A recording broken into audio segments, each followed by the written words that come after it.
Et voilà qui nous amène à parler d'une technique qui pourrait intéresser les candidats au baccalauréat pour lutter contre le stress. Par exemple, l'hypnose. Cet état entre rêve et réalité continue d'intriguer.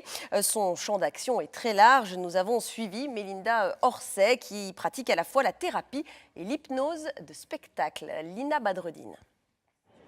L'hypnose, qu'elle soit de spectacle ou thérapeutique, le principe de base est le même. C'est un état dans lequel on cherche à entrer en communication avec l'inconscient qui nous échappe au quotidien en essayant de garder encore un petit peu la partie consciente. Mélinda pratique les deux et le fait même dans la rue. Ce matin, elle a perturbé l'esprit de cette Stéphanoise en entrant dans son inconscient, un état qu'elle-même ne peut décrire. C'est étrange, vraiment. Je ne saurais pas décrire. C'est vrai que je fais ça vraiment histoire d'ouvrir un peu les personnes à l'hypnose, de leur montrer, d'expliquer un peu ce que c'est. Parce que c'est vrai qu'ils pensent tellement à l'hypnose de spectacle et qu'on n'a pas toujours les bonnes informations autour de ça. On a des croyances un peu erronées. Là, d'aller au contact vraiment du public et puis dans la rue, de montrer que c'est totalement improvisé, j'ai rien de prévu, je ne connais pas les personnes. C'est vraiment aussi montrer que c'est quelque chose de réel, de concret. Mais ce n'est pas tout. L'hypnose permet aussi d'arranger quelques soucis psychologiques du quotidien comme les phobies.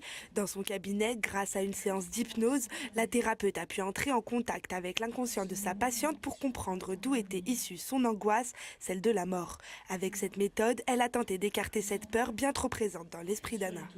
Est-ce que l'inconscient il trouve que lui aussi ce serait pertinent de travailler sur cette peur-là qui est présente depuis un moment? Ok. C'est un état de détente très fort. C'est un état de lâcher prise en fait, où c'est comme s'il y avait une partie de nous qui allait voir quelque chose, pendant que l'autre, elle faisait encore autre chose.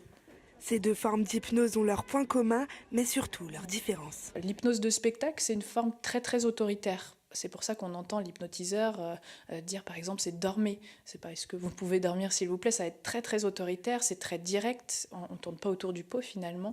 Ça va prendre avec certaines personnes, mais avec d'autres personnes ça va pas du tout passer. Quelqu'un par exemple qui aime pas l'autorité, si on lui dit même en thérapie il va se passer ça.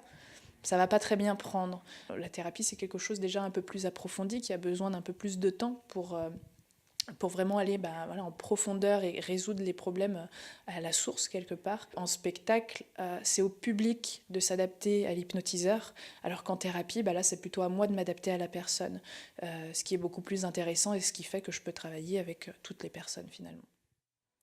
Et voilà, j'espère que vous en savez davantage sur cette pratique de l'hypnose.